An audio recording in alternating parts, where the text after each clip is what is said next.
안녕하세요. 쾌드라마 이현우입니다. 북한 김정은이 노동당 창건일을 앞두고 일본 조총련에 10억 원의 헌금을 요구했습니다. 국민 의장 북에 보낼 상납금 마련하지 못해서 창건일 행사 참석을 보류했습니다. 북한 외교관들도 돈 모으느라 정신이 없습니다. 코뿔소, 꿀, 시가, 술 이런 거 불법 밀매를 하고 있습니다. 이렇게 모은 돈으로 치른 열병식 과연 누구를 위한 행사일까요? 잠시 후에 살펴보겠습니다.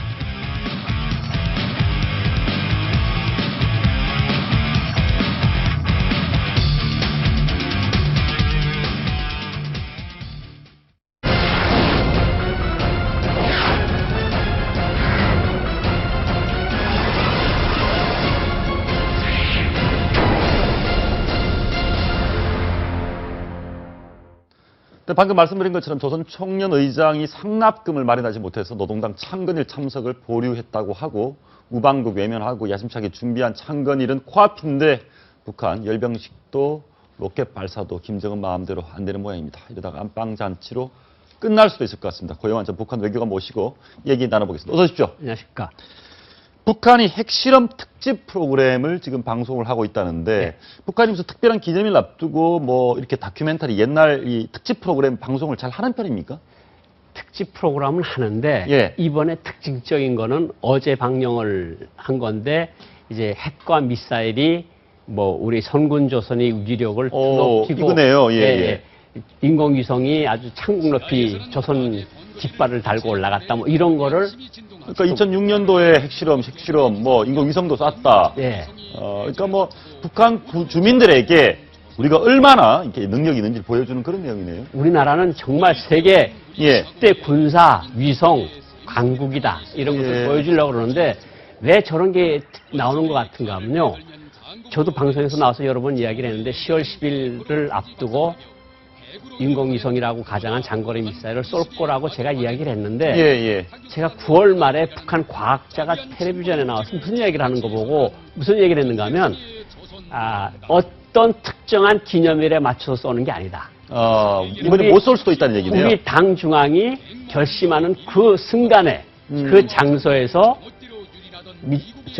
인공위성들이 창공을 향해서 날아갈 것이다. 이렇게 말을 한 거 보고 첫 번째 가능성은 일단 10월 10일 날 미사일을 쏘는 거는 일단 못 쏘는 것 같고. 못 쏜다. 예. 가장 기본적인 원인은 역시 기술적 준비가 부족하지 않았느냐. 예. 그러니까.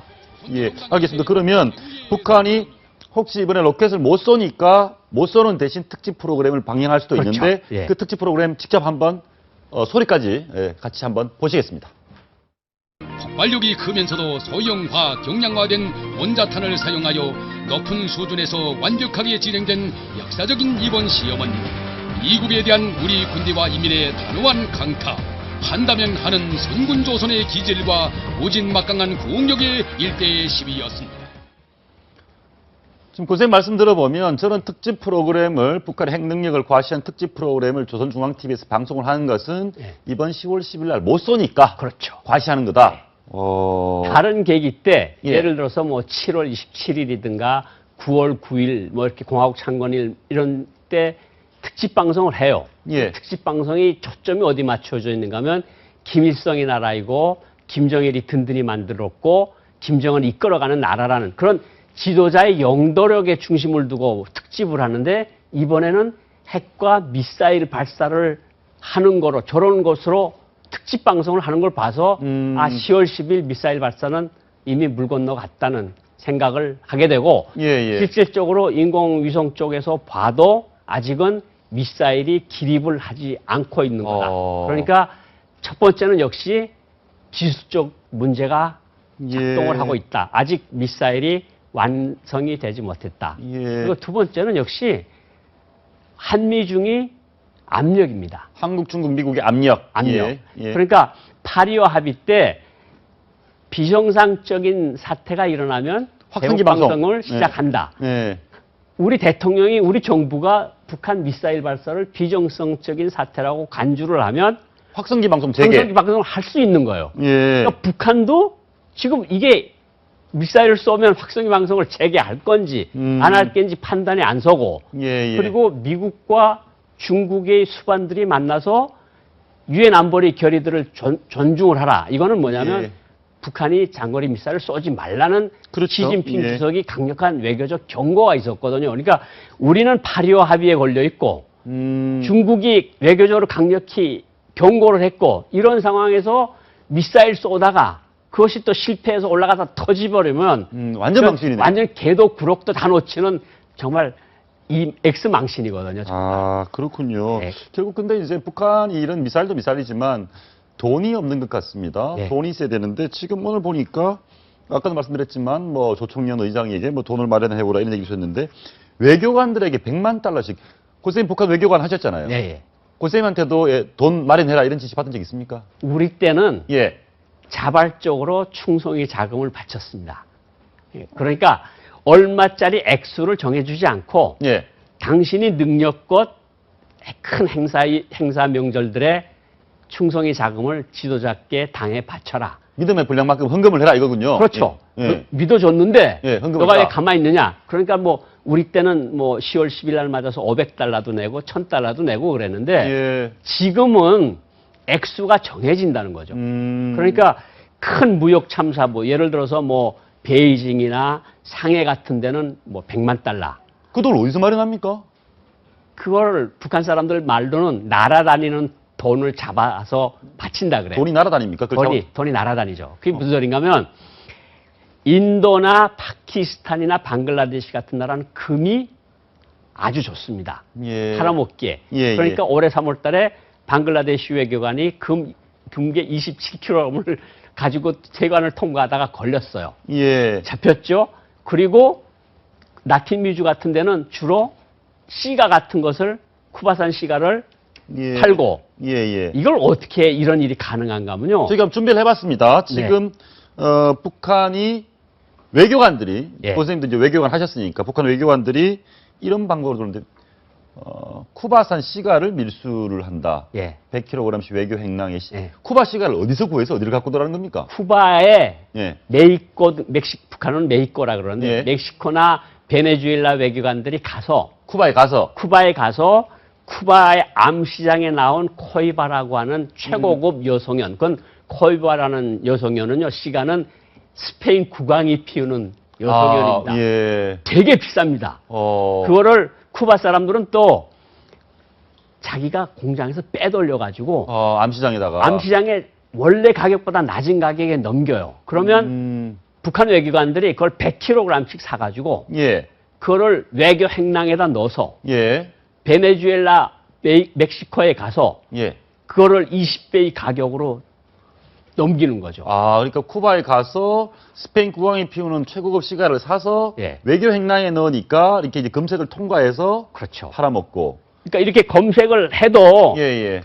우리가 필요하다고 그리고 우리 외교관들이 필요해서 가져간다 그러면 할 말이 없거든요. 그렇죠. 예. 그러니까 외교관에게 주어진 특권이 이용을 해서 악용을 해서 C가 100kg이면 부장님 생각을 해봅시다. 그 가격이 얼마나 되겠는가. 그렇네요. 그러면 한 번 왔다 갔다 하는데 한 20만 불씩 와. 달러가 생기는 거예요. 그러니까 쿠바나 멕시코나 베네수엘라 같은 대사관은 1년에 너네 무역대 참사부가 100만 달러를 바쳐라. 그러면 여기 이제 술도 판매 금지, 술을 팔 수 없는 나라에 술을 갖고 와서 파는 겁니까? 요거는 주로 파키스탄 주재 대사관이나 예. 아랍 두바이 예. 주재 북한 무역 참사부나 어떤 무역 거점들이 사용하는 방법인데 예. 중동 아랍 나라들은 술을 못 먹습니다. 그렇죠. 예. 금주령 내렸지 않습니까? 예. 그러면 파키스탄에서 면세품으로 외교관한테 주는 면세품을 위스키를 50병, 100병을 가지고 예. 들어가는 거죠. 그래서 아. 중동 나라, 시리아나 이집트나 알제리나 모로코나 이런 나라에 가서 파는 거예요. 그 자리에서 현금이 5만 달러면 5만 달러씩 생기는 거예요. 와. 그러면 그거를 자기가 10,000달러 가지고 10,000달러는 친구들끼리 나눠 먹고 30,000달러는 지도자께 바치고.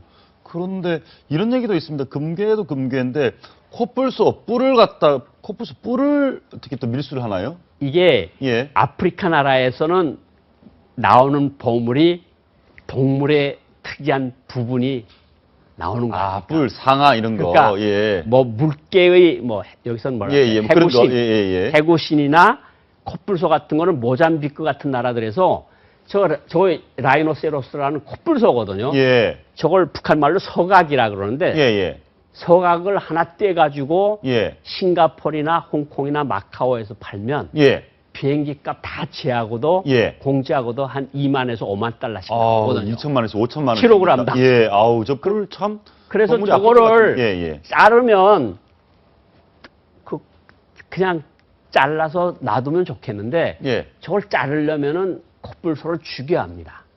방금 안 죽고도 이렇게 잘라내던데. 잘라낸 것도 있고 그건 마취를 해서 아. 가져가는 거고 북한 사람들이 하는 거는 총으로 쏴서 죽여버리고. 죽이고 이 톱으로 잘라가지고 그걸 배낭에다 놓고 외교 파우치, 예. 외교 행랑으로 중동 뭐 마카오나 싱가포르나 예. 홍콩이나 중국 남부에 와서 팔면 예. 저 킬로그램당 하나에 5만 불씩 남는다는 거예요. 그렇군요. 그러면 그걸 몇십 차례를 왔다 갔다 하면 그러니까 예. 1년에 하는 일이라는 게 그런 일이죠, 그냥. 외교관으로 하는 행동이 아니고 밀매하는 일을 한다. 밀매인을 하는 건데 그게 이제 이것뿐만 아니라 각 중국에 나가 있는 식당들 있잖아요. 예, 북한 식당. 식당들. 예. 식당들도 크기에 따라서 너는 30만 달러 이번에 10월 10일에 바쳐라. 조금 더 큰 식당엔 50만 달러 바쳐라. 그렇게 해서 전 세계적으로 모아들이는 돈이 1억 달러 정도가 들어온다고. 1,000억. 그럼 1,000억이 예. 그걸 들어와서 인민들 말하자면 생활을 향상시키는 데 쓰면 좋겠는데 예. 1억 달러로 식량을 몇십만 톤 사서 풀면 좋겠는데 그렇진 않고 바로 열병식 같은 데를 쓰겠다고 저런 것들을 쓰는데 지금 최근에 북한에서 어떤 친구가 왔어요. 우리 예. 후배가. 고선생 후배가, 북한 후배가. 예. 후배가 물어봤어요. 지금도 우리가 할 때는 예. 5대5 정도로 외화벌이를 했다. 5는 기본 외교관 일을 하고 5는 외화벌이를 했는데 그랬더니 그때는 호랑이 담배 피울 때고요. 예. 지금은 9대1입니다. 9가 외화벌이고 예. 1이 외교관 일입니다. 어. 옛날하고 똑같기도 하고 더 험해졌고 그리고 꼭꼭 돈을 내라 그래서 아주 정말 미칠 지경입니다. 그러니까 지경이다. 대성총국이나 뭐 대성은행이나 39호실이나 이런 데서 나가 있는 사람들이 50만 달러 못 바치면 들어와 가족 다 데리고. 아이고. 그럼 갑자기 들어오면 애들 공부도 시키고 있는데 갑자기 다 그러면. 그러면 예. 그러니까 이건 능력이 없다는 거 아니에요. 그러니까 다른 돈벌이를 위해서 외국에 나가겠다는 사람들은 줄 서 있거든요. 예. 그러면 이 사람은 다시 외국에 못 나가는 거 아닙니까? 예. 그러니까 그 스트레스를 받다가 탈북하는 사람도 많고 예. 중국으로 유럽으로 가는 사람도 많고 그러니까 예. 자꾸 출혈이 생기는 거죠. 북한 정권에서. 아니, 고선생님께서는 북한의 외교관 하실 때는 주로 돈벌이를 어떻게 해서 상납을 하셨습니까? 저는 면세품, 면세품. 외교관한테 나오는 면세품이 예. 뭐 위스키 1개월에 12병, 뭐 12병, 예. 포도주 50병, 담배 50보로 그거를 통차로 받아서 예. 레바논 상인한테 넘기고 레바논 상인에서 팔고. 1,500달러를 받아서 예. 거기서 제가 한 500달러는 가지고 1,000달러는 바치고. 예. 그러니까 뭐 고선생님도 이렇게 외벌이를 많이 하셨네요. 북한 외교관이 외화벌이 못하면 그거는 바보죠. 예. 왜냐하면 국가에서 주는 월급이 참사관 월급이 지금 어느 정도인가면요 470불에서 500불입니다. 그러니까 예. 잘 잡아서 55만 원인데 예. 그걸 가지고 가족 셋이서 생활을 해야 되거든요. 한국에서 55만 원 세 가족이면 기초생활수급자도 안 되죠. 안 되죠. 예. 우리는 기초생활수급자가 가족이 3명은 벌써 거의 100만 원을 다는데 예. 북한 외교관이 여기 기초생활수급자보다 돈을 더 적게 탄다. 50만 원 가지고 예. 외국에서 애들 공부시켜야 되니까 할 수 없이 저런 비법적인 일에 매달리는 거죠. 코뿔소 뼈를 잘라야 되는군요. 자르죠. 예. 아니 근데 과거에 보면은 저희가 이제 조총련이라고 하죠. 일본에 있는 이제 북한 쪽과 가까운 우리 단체죠. 교포도 단체 조총련에서 굉장히 북한에 돈을 많이 바쳤는데 예. 이번에 보니까 김정은이 고작 10억 내라고 했는데 저 9억 8천만 원 10억 마련을 못해서 조총련 의장이 열병식 참여를 보류했다. 그럼 뭐 자기가 못 충성심이 가고. 식은 겁니까? 충성심이 식은 게 아니라 조총련이 예.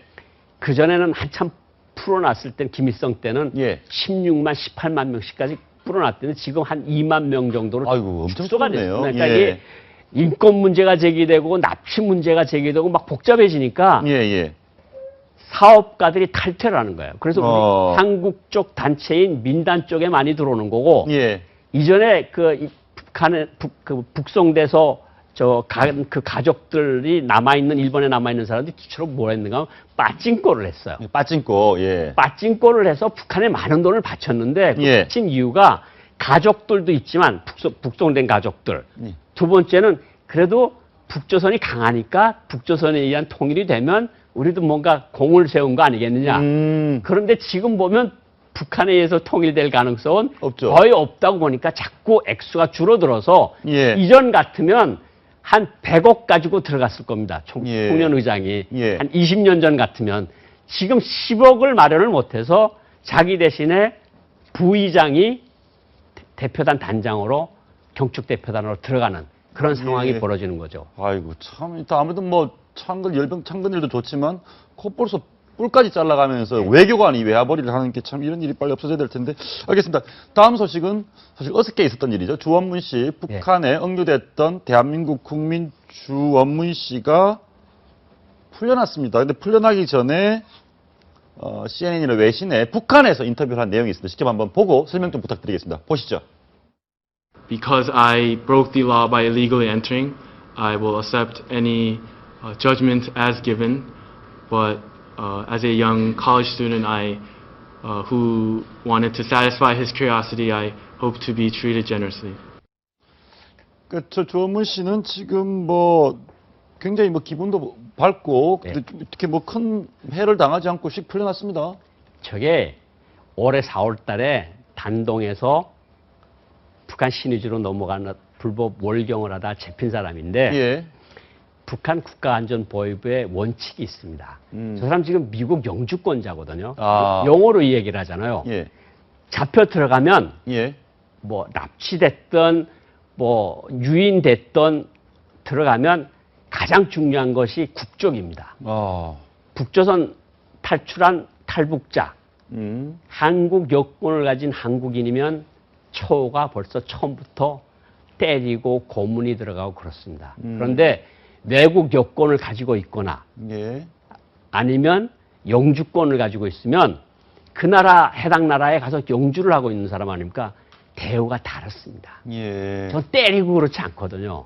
갖다 놓고 보니까 쓸모도 없어요. 대학생이니까 뭐 한국에 대해서 아는 것도 없고 미국에 대해서 아는 것도 없고 그러니까 우선 쓸모가 없다. 쓸모없다. 이런 판단을 한 거고 예. 두 번째는 지금 세계적으로 북한 인권에 대한 거센 압력이 들어가고 있잖아요. 예. 뭐 반인도주의적 범죄로 해서 김정은을 ICC 국제형사재판소에 기소를 하는 일도 벌어지고 그러니까 북한이 인권 문제에 굉장히 민감해졌어요. 예, 예. 몇 년 전만 해도 콧방귀도 안 뀌던 사람들이 자 우리는 저렇게 불법적으로 들어온 사람도 내보내준다. 본인의 의사에 따라서. 고로 우리는 인권을 중시하는 나라다. 예. 이런 대외적 대미적 제수치어죠. 예, 한번 얘기 한번 더 들어보실 때 이분이 근데 또 미국 CNN과 인터뷰를 했는데요. 얘기를 들어보면 좀 답답해집니다. 좀 황당하기도 하고요. 지금 북한의 실체를 좀 모르시는 것 같은데 하나 더 들어보시겠습니다. But I thought that some great event could happen, and hopefully that event could have a good effect in the relations between the North and South. There's no need to worry because the people here have treated me with the best of humanitarian treatment. 참, 이 얘기를 들어보면요. 북한에 가면 뭔가 멋진 일이 있을 줄 알고 갔다는 겁니다. 좀 엉뚱한 친구고 예. 저런 친구니까 아 이거는 보낼 거를 생각을 하고 예. 좋은 대우를 해주면서 예. 일단은 CNN도 불러들여서 자 인터뷰를 해서 우리 북조선 그렇게 나쁜 나라 아니다. 예. 그리고 아주 나 멋진 대우를 받았고 북한의 인권 조금 더 있습니다. 인권 문제 같은 거 없다. 이 나름대로 잘 운영되는 체제다고 이야기를 한 것들이 나왔거든요. 예, 그러니까 선전 목적으로 써먹는 거죠. 알겠습니다. 하여튼 저렇게 북한의 실체를 좀 저런 분들이 좀 자세히 좀 아셨으면 좋겠고요. 북한의 장마당 얘기를 좀 해보겠습니다. 지금 사진을 저희가 한번 보여드릴 텐데 이 위성 사진이거든요. 위성 사진인데 10년 사이에 북한이 장마당 때문에 천지가 개벽을 했습니다. 10년 동안 장마당이 10배가 늘어났다. 이런 내용인데요. 이 사진을 보시면 자 보이시죠? 아래 위 사진이 있는데 좌우로 좀 이 사진은 예. 아래 위. 이게 과거 사진입니다. 과거하고 현재. 예. 예. 이쪽 다 왼쪽이 이제 현재 사진이네요. 이렇게. 네. 그리고 이쪽 과거 사진을 봤으면 좋겠는데 이게 지금 장마당 때문에 위성 사진이 변해버렸습니다. 그렇죠. 예. 그러니까 장마당이 지난 2002년, 예, 지금 장마당 사진이거든요. 예. 저게 이제 밑에 거가 지금 최신이고. 그렇죠. 밑에 예. 최신. 예. 정비를 하고. 저 오른쪽은 과거 사진입니다. 이건 또 다른 도시입니다. 이건 예, 예. 개천시장인데 예. 평안남도 개천에 있는 시장인데 저것도 아래 위에 보면 많이 달라지고 이 원산 갈마시장도 역시 지붕을 씌웠지 않습니까? 그렇네요. 왼쪽에서 오른쪽 예. 지붕 씌웠네요. 예. 정비를 하고 음. 시장 수도 많이 늘었고 예. 지금 북한 시장 수를 약 400개 정도로 보거든요. 396개. 저기도 보니까 예. 한병남도 개천시장인데 왼쪽에는 뭐 그냥 시골 마을처럼 보이는데 오른쪽에 지붕을 쫙 씌워서 예. 매우 큰 규모의 시장을 장마당을 만들었습니다. 저게 이제 한병남도는 아니고 평안남도 아, 개천시장인데 평남 개천. 예, 판넬이 예. 잘못 좀 예, 예. 죄송하다는 좋습니다. 말씀드리고 평안남도. 어쨌든 평안남도 개천시도 조그만 시장이었는데 저게 커졌다는 거죠. 예, 그러니까 예. 북한 주민의 거의 70% 이상이 시장에 의지해서 먹고 산다. 근데 저 건물을 막 지붕도 씌우고 하는 것은 당이나 국가에서 해주는 거 아닙니까? 그러니까 장마당을 아예 정부가 장려하는 그건 아니고 예? 국가에서 예. 너네가 돈을 들여서 예. 정비를 하라 깨끗하게. 아, 국가에서. 개인 장사꾼들이 돈을 내서 중국에서 페인트를 사다가 꼭대기에 페인트도 칠하고 정비를 하는 건데 북한 상인들 이야기는 그렇습니다. 정비하라면 정비하고 예. 그러겠는데 제발 통제만은 좀 심하게 하지 하지 말아라. 마라. 우리는 당에서 배급도 안 주고 공급 안 해줘도 우리는 장마당을 통해서 먹고 살겠다. 이런 거예요. 예. 근데 보니까 무슨 저 장마당에서 쌀 파는 사람을 예. 쌀대꼬, 예. 쌀 장사꾼을 쌀대꼬라고 하는데 이 사람들이 뭐 보통 군복무를 한 여성들인데 완전 사기꾼이라고 합니다. 그러니까 쌀 대꼬라고 하는 거는 저 대꼬라는 게 일본 말에서 나온 것 같은데 무슨 창고 같은 예, 예. 그런 의미 대꼬인데 제대군인들 예. 특히 특수부대에서 근무를 한 여성 제대군인들이 때로 지어다니면서 농민들한테 가서 싼 값으로 쌀을 사서 예. 그걸 가지고 있다가 쌀값이 올라가면 되팔고 하는데 워낙 드살이 세서 예. 한국에서 드살이 세다 그러죠. 드세다. 예. 드세서 예, 예. 보안원, 보위원들도 저 여자들은 감히 어쩌지를 못한다. 북한 특수부대 출신 여군들이 제대돼서. 제대를 하고 나서 예. 쌀을 싸게 사서 비싸게 파는데 너무 드세다. 너무 드세고 예.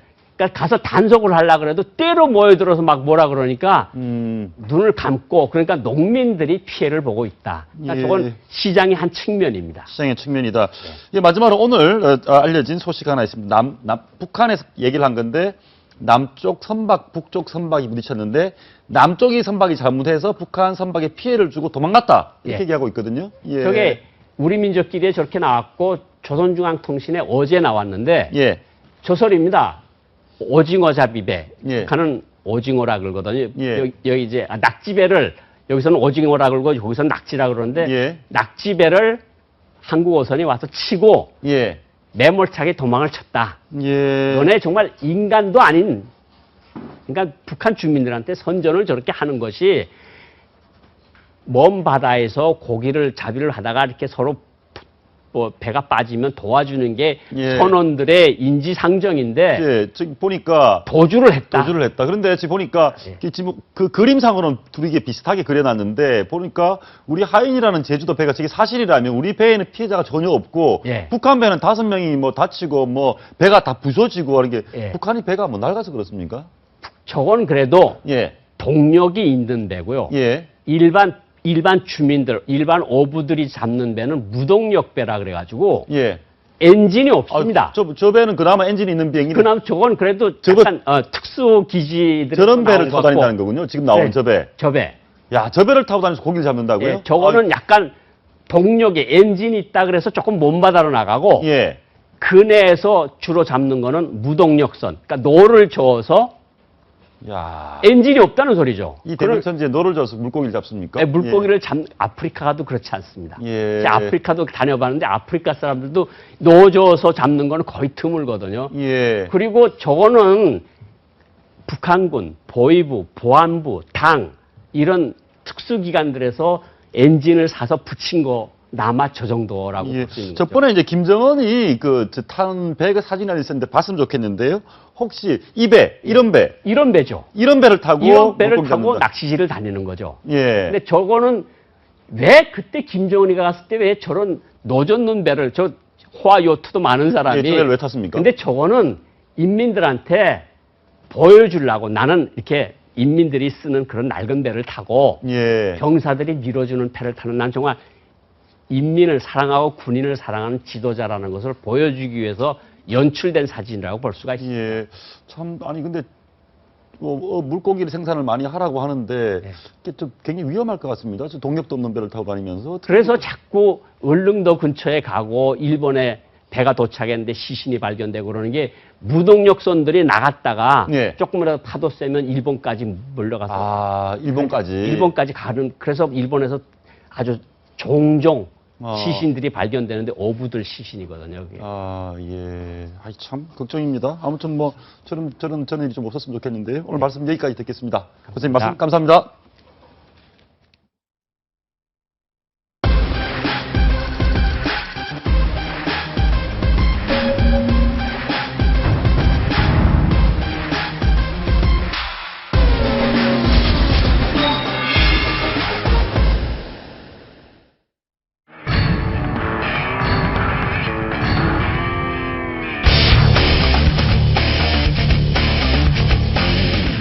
이제는 용서 안 하겠습니다.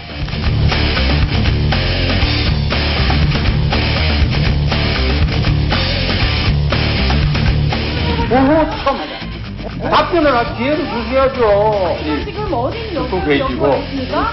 사과하세요. 뭘 사과를 합니까? 아니, 아까 말씀하신 대로.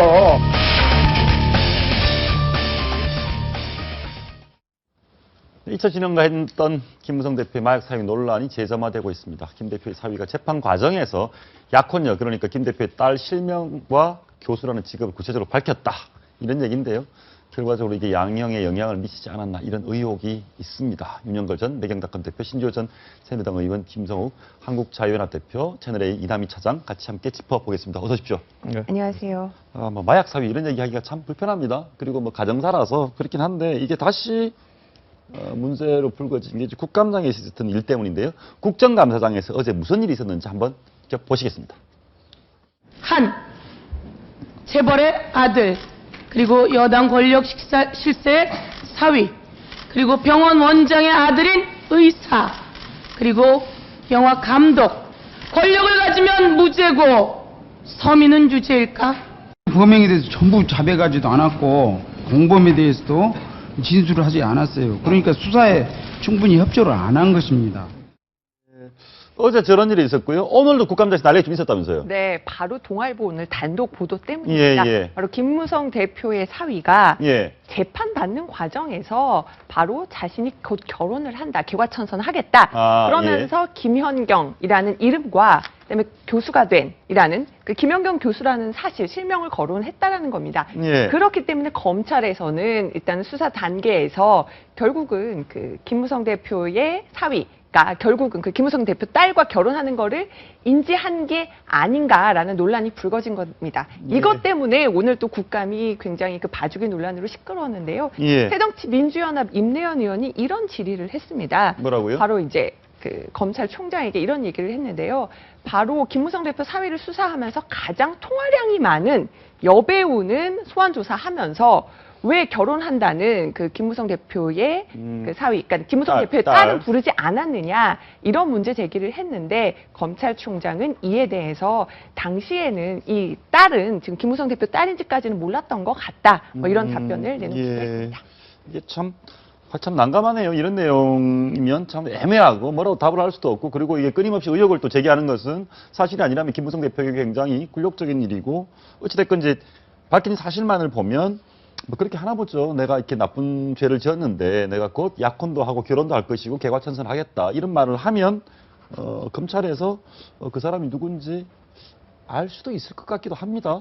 알 수도 있고 모를 수도 있겠지만요. 예. 그런데 저는 이렇게 생각해요. 지금 이제 이런 의혹 제기를 야당 의원들에게 하려면은 세상에 모든 가능성은 다 있죠. 요새 뭐 부모가 자식도 죽이는 세상인데 무슨 가능성이 없겠습니까? 네, 그런데 검찰이 이게 김무성 대표의 딸인지를 인지하고 뭔가 항소도 포기하고 했다라든가 예. 재판부의 뭐 그 구성원 중에 누군가가 김무성 대표의 딸인 걸 인지하고 조금 형량을 깎아줬다든가 하는 구체적인 뭐가 나와야 되는데 그게 참 나오기 힘들어요. 유일하게 예. 나올 수 있다면요. 뭐 내부 양심 선언 정도가 뭐 검찰이나 법원에서 나와야 되는데 그런데 이 지금 그 검사나 판사 해본 분들 말씀에 의하면은 다 이렇게 걸리면 나 이제 결혼해갖고 개관천선할 테니까 좀 봐달라라는 식으로 누구나 예외 없이 하라는 누구나. 거고 예. 그 판결문에 가족관계 등을 고려하여 이거는 이 뭐 김무성 대표 그 예비 사이 이 경우에만 특별히 등장하는 용어가 아니고 예. 대략 집행유예로 형을 깎아줄 때 흔히 등장하는 표현이라는 거죠. 그러니까 예. 이제 문제 제기, 의혹 제기는 얼마든지 좋은데 이제 그런 구체적인 근거가 있는가 하는 점에서는 이거는 뭐 계속 그렇게 다람쥐 쳇바퀴 돌자 끝나지 않겠나 하는 생각이. 예, 지금 근데 이게 동부지법 1심 재판장 얘기를 보면, 이 재판장 얘기도 그래요. 뭐, 그런 일이 있었던 것도 같고, 구체적으로 그게 몰랐던 것 같기도 합니다. 이게 김무성 대표의 딸과 결혼할 사이라는 것을. 그러니까 예. 동부 예, 예. 법원 재판장, 1심 재판장은 그 교수인 여성과 결혼을 앞두고 있다는 얘기를 들은 것도 같고 아닌 것도 같다. 뭐 그 얘기고요. 그다음에 이제 그 교수의 이제 실명까지 공개를 했다라는 거 아니에요. 그러니까 최후 진술을 보통 이제 피고인이 예. 하잖아요. 그랬을 때 이제 뭐 김연경이라는 실명까지 공개를 했다는데 제가 아는 김연경만도 한 대여섯 명 돼요. 아, 예. 그래서 그 김연경을 듣고 이게 뭐 김무성 대표의 딸이다라고 재판장이 거기서 바로 뭐 특정할 정도로 그렇게까지 유명인인가 하는 뭐 그런 뭐 상식적인 의문은 남습니다. 근데 이제 사실관계로 봐야 예. 되는데요. 지금 예. 이제 야권에서 제기하는 아까 그 서영교 의원도 그 얘기하던데요. 여권 실세 그 사위다 이 표현은 잘못된 거죠. 그렇죠. 당시에는 남자친구 여자친구 관계였고 예. 결혼으로 이어질지 않을지는 그다 알 수가 없었습니다. 근데 다만 이제 지금 이제 동아일보 보도로 추가로 보도된 내용을 보면은 내가 결혼할 것이다라는 걸 그때 밝혔다라고 하니까 예. 의혹이 한 가지 더 제기된 거고요. 예. 그러니까 지금 의혹이 제기된 단계에서 어떤 단정적으로 얘기하긴 어렵다는 건 분명히 해야 될 것 같고요. 예. 그리고 뭐 지금 제일 문제가 되는 건 이제 양형에 대한 건데 예. 양형에 대한 것도 이제 양쪽으로 갈립니다. 제가 여러 변호사들 뭐 다 뭐 많이 접촉을 해봤는데 이게 과연 양형이 적절하냐 적절하지 않았냐 뭐 이런 것들도 양측으로 갈리기 때문에 이런 것도 좀 신중히 볼 필요가 있지 않나 예. 생각이 듭니다. 그런데 이제 그런 부분은 있는 것 같습니다. 이제 뭐 통상적인 뭐 마약 사범 중에 이렇게 좀 뭐 평범한 사람이 아니라 이 남자도 김무성 대표 사이도 워낙 유력 중견 재벌가의 자식이고 그리고 나 약혼할 사람도 보니까 뭐 이렇게 교수라고 하고 이름도 많이 알려져 있고 그러면 검찰에서 혹시 이 약혼한 사람이 누군가 저렇게 이런 정도면 좀 알아보지 않을까요? 알아보고 김무성 대표의 딸과 결혼할 거다라고 생각을 했을 수도 있는 거 아니겠습니까? 충분히 개연성은 있다고 봐야죠. 예. 예, 검찰도 바보가 아닌 이상 충분히 알 수 있다고 봐야 되고 또 사위 되는 사람 입장에서도 물에 빠진 사람이 지푸라기라도 잡는 심정으로 예. 당연히 얘기했을 것 같은데요. 제가 보기에는. 예. 예, 근데 했다는 증거도 없고 안 했다는 증거도 없고. 근데 검찰이 만약에 알았다고 해도 지금 알았다고 하겠습니까? 예, 몰랐다고 그러죠. 일단은 예. 그 김무성 대표 그 딸이 당시에 이제 수원대 교수의 특혜로 채용됐다 논란이 있어서 그 수사하고 재판이 진행되는 과중에 김연경 수원대 교수의 이름이 여러 번 언론 지면에 등장이 됐었기 때문에 그런 보도를 유심히 봤다면 연관성을 의심해 볼 수도 있었을 것이라는 추정은 가능합니다만 예. 이 김무성 대표 사위도 바로 이제 아내 될 사람의 실명은 거론했지만 누구의 딸인지는 밝히지 않았다고 하고요. 그렇죠. 예, 예. 또 하나 이 바로 김무성 대표의 사위의 친구들이 예. 이제 친구를 도와주려고 탄원서를 썼는데 예. 바로 김연경 수원대 교수가 아니라 잘못 썼습니다, 대학을. 아주대 교수라고. 아, 수원대인데 네, 아주대로. 예. 잘못 썼기 때문에 예. 몇 가지 또 좀 팩트에 오류. 지금 아주대인데 지금 아주대가 아니라는 거죠. 수원대라는 그렇죠. 거죠. 수원대 예. 교수였는데 아주대로 잘못 표기해서 몇 가지 이제 혼돈을 주는 상황은 있었을 것 같아요. 예, 좀 이 논란은 답이 없는 논란이고요. 어떻게 뭐 명백하게 할 수 없는 양심 선언이 나오지 않는 한. 그런데 이게 야당에서는 계속 공세 수위를 높이는 부분이 하나 더 있습니다. 김무성 대표의 사위의 변호인과 관련된 내용인데 직접 한번 들어보시겠습니다. 당시 중앙지검의 고위 간부는 최규일 변호사와 함께 근무했던 경력이 있던 사람입니다. 우리 법원은 혹시 재벌에게 무릎을 꿇은 건 아닌가? 예, 뭐 다소 야당 입장에서야 대단히 공격을 하고 싶겠지만 최교일 변호사, 그러니까 서울중앙지검장, 이 최교일 전 서울중앙지검장이 변호사가 되고 나서 바로 김무성 대표의 사위를 변호를 했던 거죠. 네, 근데 이 그렇습니다. 최교일 변호사가 총선 출마도 준비하고 네, 있다. 경북 영주에서 예. 총선 출마를 준비하고 있어서 네. 더 좀 논란이 되고 있는데요.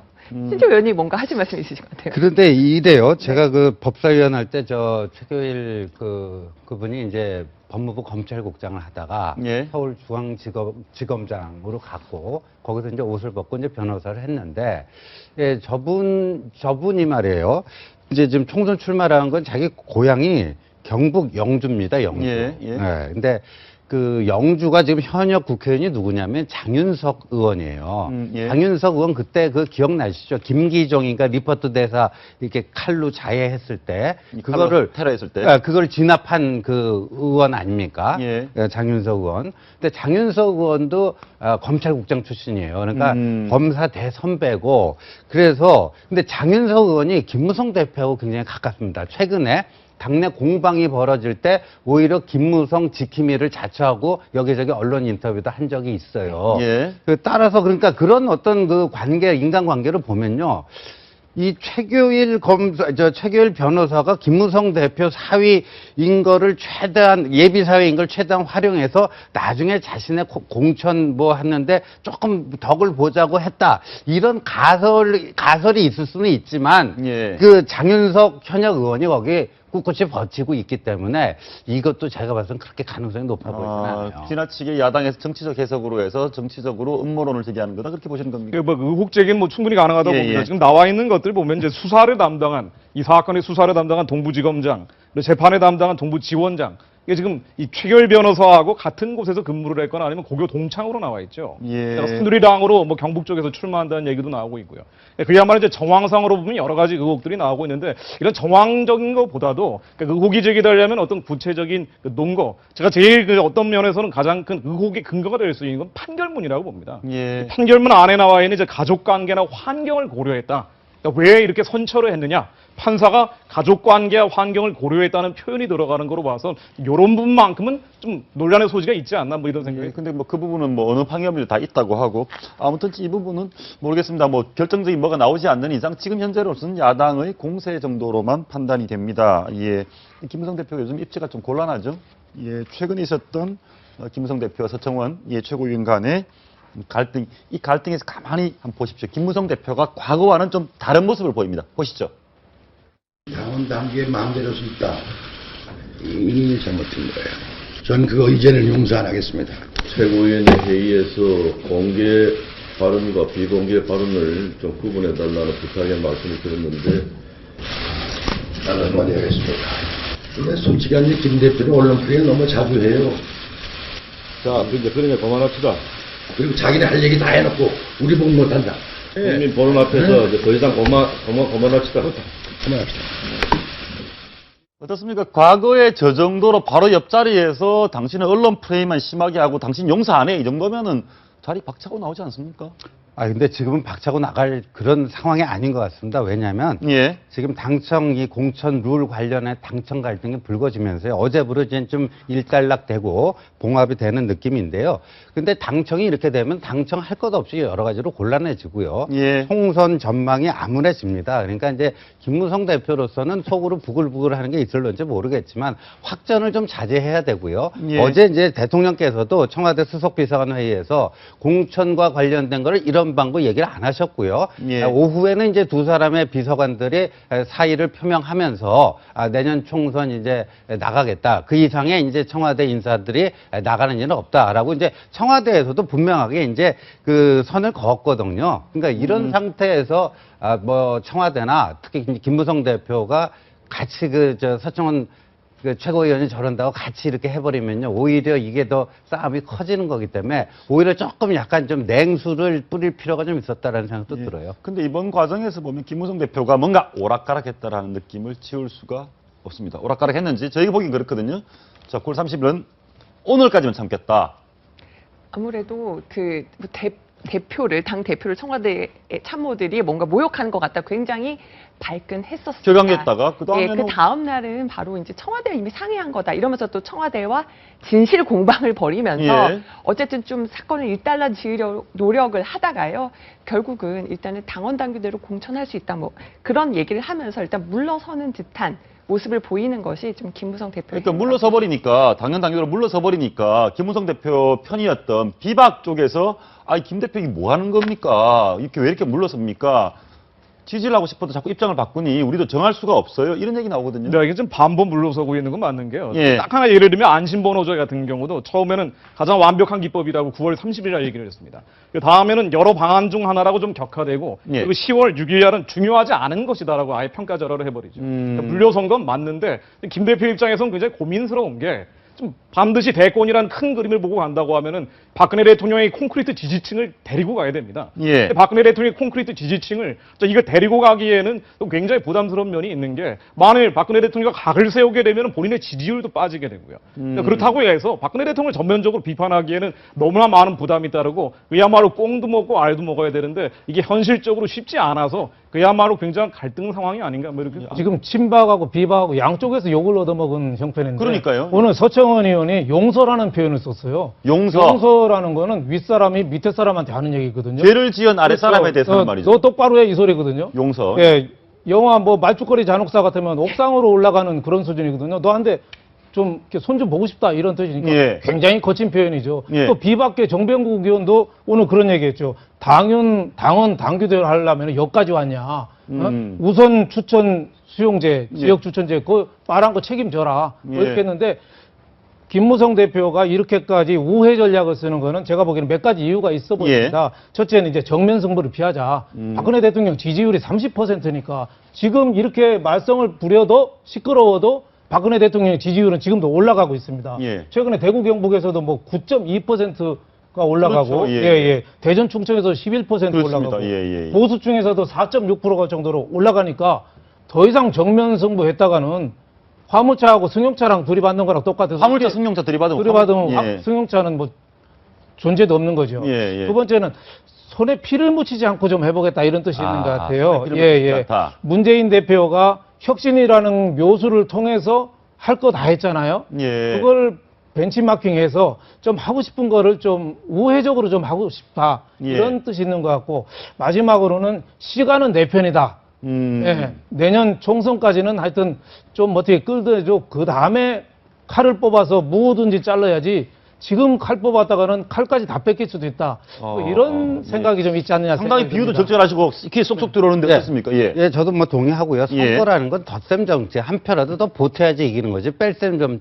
정치라면 선거에선 필패죠. 그런데 그렇다면 이제 당첨과는 분열을 해버리면요. 이건 필패의 길로 가는 거고요. 당연히 대통령과 협력해서 같이 가는 길을 선택할 수밖에 없는데 지금 저는 이렇게 봐요. 최소한 총선 끝날 때까지는요. 박근혜 대통령 과 김무성 대표는 전략적으로 공존할 수밖에 없는 그런 관계가 돼버린 거다. 그러니까 김무성 대표도요. 박근혜 대통령 없이는 총선 정상적으로 치를 수 없고요. 그렇다고 해서 친박의 일부 강경파들이 얘기하는 것처럼 김무성을 완전히 끌어내리고 뭐 새로운 사람을 두고 친박에서 점지한 사람을 끌어올려가지고 그 새로운 지도부 그 체제하로 치르자 이렇게 되면요 또 당이 분열될 수밖에 없어요. 저는 신지호 의원님 말에 덧붙이고 싶은 것이요.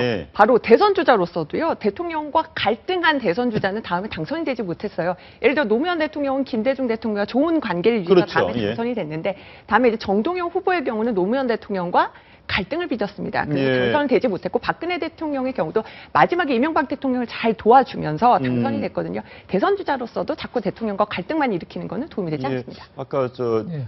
말씀하셨던 대로 뭐 승용차와 이 큰 화물차가 부딪히면 이게 박근혜 대통령께서 화물차라는 증거가 큰 차라는 증거가 지금 지지율이 계속 올라가고 있어요. 대전 충청권에서는 아까 말씀하신 것처럼 예. 11%가 11% 포인트가 올라갔습니다. 상승을 예. 하고 대통령 지지율이 이렇게 많이 오르는 것은 뭔 이유입니까? 최근에 이제 여러 가지 외교안보, 외교 행보가 예. 크게 반영이 됐다 이런 생각이 들고요. 저는 이렇게 봐요. 앞으로 이제 대통령이 이제 요번 달에도 외교 일정들이 국지국지한 것들이 있지 않습니까? 미국 가서 정상회담 해야 되고요. 또 한중일 3국 정상회담을 우리가 이제 이 사무국으로서 아주 성공적으로 또 개최를 해야 되는. 그다음에 이제 10월 10일 노동당 이제 북한 도발 이런 거에 얼마만큼 의연하게 잘 대처를 하느냐, 위기 관리를 하느냐, 뭐 등등 여러 가지 있기 때문에 지지율이 계속 탄력을 받아서 올라갈 가능성은 상당히 있고요. 그런 점에서 어저께 청와대가 이제 이 당내 내부 공천 룰이라든가 이런 거에 대해서 확실하게 매듭을 지은 거 이런 거는 굉장히 잘한 선택이었다. 이게 앞으로 당청 관계를 더 공고하게 하는데 물론 당내에서 친박 비박 싸움은 그건 계속 갈 겁니다. 그렇지만 청와대가 크게 봐서 개입하지 않는 이런 모습이 어떻게 보면 대통령 지지율을 관리하는데 더 큰 도움이 될 거다. 저 얘기 듣습니까? 이완구 전 총리가 한 얘기인데 박근혜 대통령은 정치가 10단쯤 된다. 보통 우리가 9단을 입신이라 하지 않습니까? 신의 경지를 넘어섰다 이런 얘기를 하고 이번에 10단인 게 확실히 드러난 게 청와대 비서진 민경욱 대변인하고 박종순 경호실 차장을 그만두게 하고 출마 선언하고 나머지는 출마 없다. 이거는 결정적인 저는 이 수라고 봅니다. 10단인. 여태까지 김무성 대표가 한 일이 공천권을 국민에게 전략적 공천은 없다 그랬는데 이거 안 하겠다는 거 아닙니까? 그러니까 김무성 대표가 여태까지는 잘 나가다가 갑자기 할 말이 없어진 거죠. 그거는 저도 그렇게 생각하는데 우리가 앞으로 대통령과 친박을 좀 구분해서 볼 필요가 있습니다. 저는 앞으로 대통령이 이제 2년 반 임기가 남았고 친박은 뭐 여러 사람들이 있고 다 자기 자신의 어떤 정치적 미래가 있는 거 아닙니까? 근데 대통령의 목적 함수와 친박의 목적 함수는 다릅니다. 대통령은 누가 구체적으로 배지를 몇 개를 다느냐 이게 아니고 남은 임기 후반에 국정 관리를 얼마만큼 성공적으로 해서 레임덕을 잘 방지하고 마지막까지 이루고자 하는 국정 목표를 이뤄 나갈 수 있는 것인가, 그걸 위해서 여당으로부터 원활한 협조를 어떻게 하면 잘 받아낼 것인가 하는 거고요. 친박 진영은 개개인마다 내가 배지 한 번 더 다는 거 뭐 하는 거 이렇게 되기 때문에요. 그 대통령의 목적 함수와 친박의 목적 함수는 조금씩 갈릴 수밖에 없다 이렇게 알겠습니다. 그 부분은 저희가 좀 지켜봐야 될 것 같고요. 본인의 목적 함수 말씀하셨는데 굉장히 어려운 표현인데 본인만의 컬러, 색깔을 갖고 계신 분이 한 분 더 계십니다. 오늘 논란이 되신 분 홍준표 경남지사입니다. 홍준표 지사 경남도 국감을 놓고 야당 의원들이 엄청 별렀던 것 같아요. 홍준표를 한 대 때리면 본인도 좀 부각된다라고 생각하는지 모르겠는데 이제 국감 현장, 경남도 국감 현장 한번 보시겠습니다. 임수경 의원실에서만 112개의 자료를 요청했습니다. 그런데 이 중에서 22개만 제출을 받았습니다. 지방자치제도가 생기고 난 뒤에 전부 지방사무는 도 의회에서 감사를 받도록 되어 있습니다. 국회의원 오래 했었으면서 왜 그래요? 아무 국회의원이 안 와서 우리가 결정하지요. 국회의원을 존중해 우리가 결정한다고 우리가요. 그렇지 않죠. 우리가 어린이 와서 결정하지. 아니 국회가 결정하는 게 아니고 법이 결정하는 거죠. 매우 당당하게 자기 목소리를 내고 계시는데 저 국회의원 하신 분이 계시니까 누구 말이 맞습니까? 저게 말이에요. 원론적으로 홍준표 지사의 말이 맞습니다. 그러니까 지방자치단체의 사무는요, 크게 국가 위임 사무가 있어요. 국가 사무인데 지방자치단체로 위임을 한 사무가 있고요. 지방자치단체 고유 사무가 있습니다. 지방 고유 사무라고 하는데 이걸 크게 이렇게 수적인 그 분포로 보면 한 6대4 정도가 돼요. 그러니까 우리나라 의회는 국회가 있고 지방의회, 광역의회가 있고 기초의회가 있지 않습니까? 근데 저기는 경상남도 아니에요. 그러니까 광역자치단체죠. 그러니까 저기에 대해서 지방 고유 사무를 감사하는 것은 경상남도 의회고 이제 국회는 우리 국가 위임 사무 거기에 대해서만 해달라. 그러니까 전 경상남도 홍준표 지사의 독특한 주장이 아니라 홍 지사의 말이 맞다. 예, 저런 데를 다니면요 다 똑같이 하는 얘기예요. 그런데 홍준표 지사가 한 가지 독특한 건 뭐냐. 이제까지 그런 그 국회의원들이 지방 고유 사무에 대해서도 자료 제출을 요구를 하면 적당한 선에서 타협하고 좋은 게 적당한 좋은 선에서, 거다 하고 예. 넘어갔어요. 그런데 유독 홍준표 지사는 저기서 맞짱을 한번 뜨는 게 그 점이 바로 다른 점입니다. 근데 저는 궁금한 게 그런 논리로 치면은 예를 들어서 롯데그룹 신동빈 회장이 나왔어요. 근데 신동빈 회장이 물론 국민의 어떤 돈으로 소비 때문에 큰 기업이긴 하지만은 나라의 지원을 많이 받거나 이런 건 아니잖아요. 저런 논리를 친다면은 결국 롯데는 우리는 지금 정부 지원을 거의 안 받기 때문에 우리는 자료 제출할 근거가 없습니다. 라고 반론을 할 수도 있는 거거든요. 근데 그 기업의 경우에는 네. 정무위, 공정거래위원회, 그러니까 국회 정무위산의 공정거래위원회라든가 그렇네요. 뭔가 그런 정부의 정책과 제도로 인해서 그 기업 그 활동에 영향을 받을 수 있기 때문에 거기서 이제 증인 내지 참고인으로 하는 거고 저 경상남도 같은 경우는 당연히 받아야 되는 그러니까 그 좀 성격은 좀 대상의 이거 한번 성격은 좀 물어보겠습니다. 다릅니다. 지금 임수경 의원이 자료 요청을 112가지 자료를 요청했습니다. 이게 혹시 진짜 한 의원실에서 112가지 주제에 대한 것을 다 그렇게 한번 들여다보고 싶어서 한 겁니까? 물론 그랬겠지만 아니면 홍 지사니까 미운털이 박힌 홍준표 지사니까 이것 좀 알아서 뭐 다 좀 혼 좀 나봐. 그리고 나도 열심히 들여다볼 거야 이런 겁니까? 글쎄요, 뭐, 근데 이제 두 가지 다 있을 수가 두 가지 다 있는데. 예. 저게 어떤 자료 목록을 요청했는지 제가 일일이 들여다보지 않아서 그랬는데, 아마 지금 홍준표 지사는 야당이 어떻게 보면 정치적 공격 대상 중에 가장 좋은 또 먹잇감이 되고 있는 거 아닙니까? 예, 솔직한 먹잇감, 얘기로. 그러니까 이제 그 국정감사 때요, 그 상대편을 잘 골라갖고 잘 때리면 또 본인이 그만큼 클로즈업이 되지 않습니까? 그렇죠. 예. 그러니까 아까 롯데그룹하고 얘기를 했는데 예. 롯데그룹에서 자료 안 내면 롯데그룹 망하죠. 아, 예, 올 연말에 당장에 면세점 갱신부, 허가 갱신부터 저 잠실의 빌딩부터 모든 게 인허가가 중지가 되면 기업은 할 수가 없습니다. 그런데 논리가 있군요. 홍준표 도지사는 싸우면 싸울수록 자기가 튀는 거잖아요. 빨간 넥타이 저렇게 화면에 자주 나오잖아요. 그러니까 예. 저 집은 벌집 비슷해서 건들면 건들수록 벌이 많이 나와서 본인은 또 그거를 즐겁게 생각하잖아요. 예. 골프 부부 동반 외유에서 비난하니까 전 도 직원들 골프 대회를 하고 예. 또 메르스 사태 때 그 좀 진중하라니까 또 노래방 가서 또 포탄주 마시고 저분은 하여튼 튀는 거 이거를 굉장히 좋아하시는 분이니까 예. 뭐 기업하고 조금 비교하기는 조금 여러 가지 예. 많다고 봅니다. 튀는 장면 한 가지 더 보시겠습니다. 큰 소리를 오가면서 국회의원님들과 기사가 의원님들과 국감장에서 다투는 모습입니다. 보시겠습니다.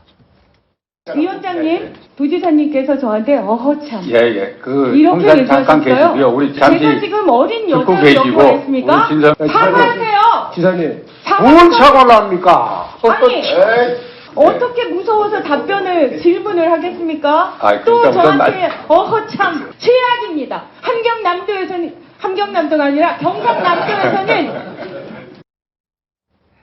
그러니까 결국 본질적인 거는 아주 법리 논쟁으로 가야 됩니다. 아까 자료 제출을 어디에 하느냐, 지방의회에 하느냐, 아니면 중앙의회에 하느냐 이런 것도 결국 법리적인 논쟁인데 법리적으로 정답이 아니라 이제 정치적으로 서로 오고 가는 거죠. 이번 건 같은 경우도 홍 기사 같은 경우가 야당에서는 당연히 뭐 여권에 그나마 몇 사람 있는 유력한 대권 후보 중에 한 명이니까 정치적 공세를 하는 거고요.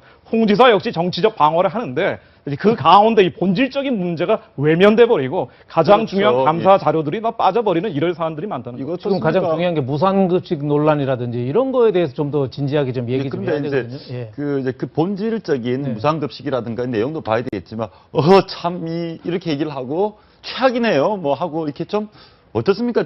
홍 지사도 국감장에서 저러면 안 되는 건가요? 아니면 의원님들이 홍 지사에게 망신 주기에 너무 나선 겁니까? 아니 저는 뭐 도찐개찐이라고 도찐개찐? 봐요. 예. 어허참이라는 것도 꼭 어울리는 어허참. 어허참 아니지만 뭐 어린 여자가 왔다고 뭐 그런 표현도 조금 좀 그렇게 국감장에서 적절한 표현은 아닌 것 같고요. 예.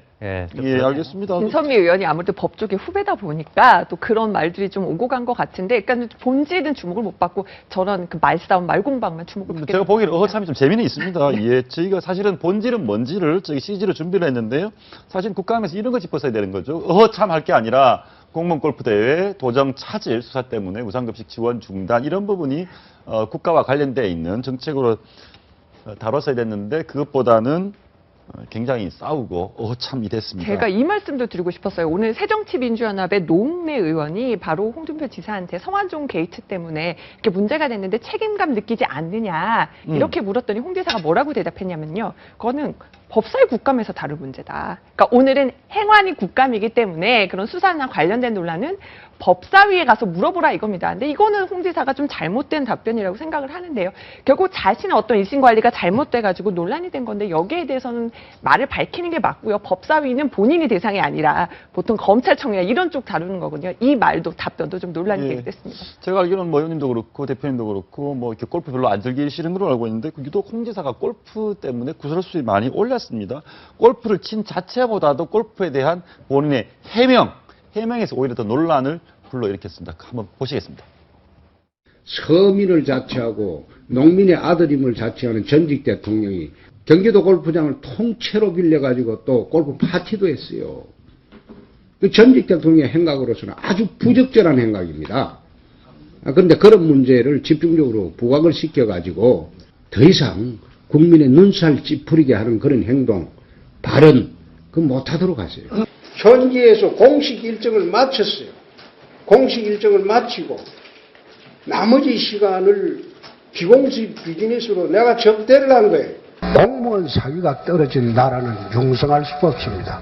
그래서 경상남도에서는 공무원 사기 진작을 위해서 오늘 골프대회를 하고 어떻습니까? 저 시간별로 쭉 전개가 되는데요. 어떤 나름대로 일관성이 없는 겁니까? 아니면 지나치게 골프에 대해서 그때 자기 합리와 자기 입장에서만 얘기를 하고 있는 겁니까? 근데 홍준표 지사가요, 그 국회 시절에 늘 후배 정치인들한테 술, 돈, 여자에게 조심해라, 입버릇처럼 막 그냥 이렇게 당부를 하고 그랬는데, 근데 홍 지사가 사실 술도 그렇게 그때 폭탄 좀 먹고 도의원들하고 노래방 가고 그게 잠시 문제는 됐었습니다만, 홍 지사가 거의 술자리를 안 하시는 분입니다. 그런데 골프는 굉장히 좋아하세요, 이분이. 골프를 굉장히 좋아하시고 사랑하셔가지고.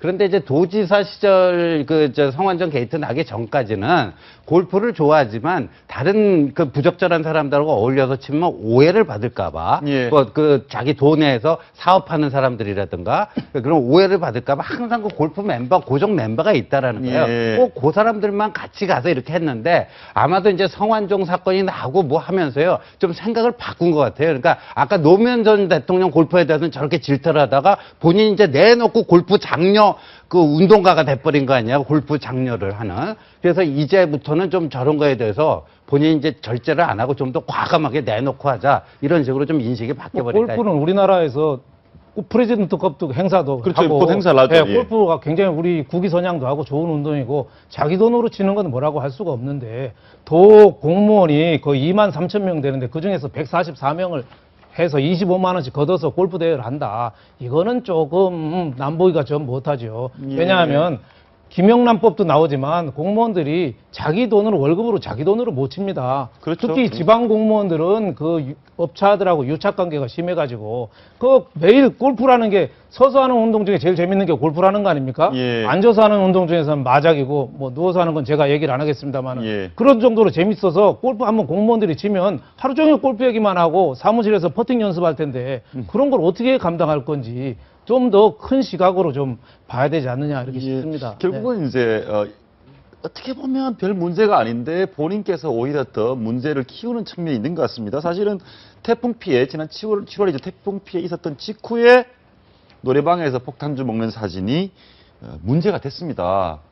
그런데 어떻습니까? 태풍은 태풍이지만 아니 사람 만나서 얘기도 할 수 있고 노래 하나 부를 수 있고 맥주가 너무 싱거워서 독하게 소주를 태워서 먹을 수도 있는 거 아니겠습니까? 어떻습니까? 홍준표 지사가 당시에 이렇게 해명을 했었죠. 메르스 사태 때문에 굉장히 장사가 안 되는데 그런데 가가지고 술을 먹어서 뭔가 6년 만에 그것도 노래방에 6년 만에 가서 30분 정도 같이 노래한 것도 흠이냐. 손님 하나 없는데 오히려 그 노래방 가서 매출 올려준 건 아니냐.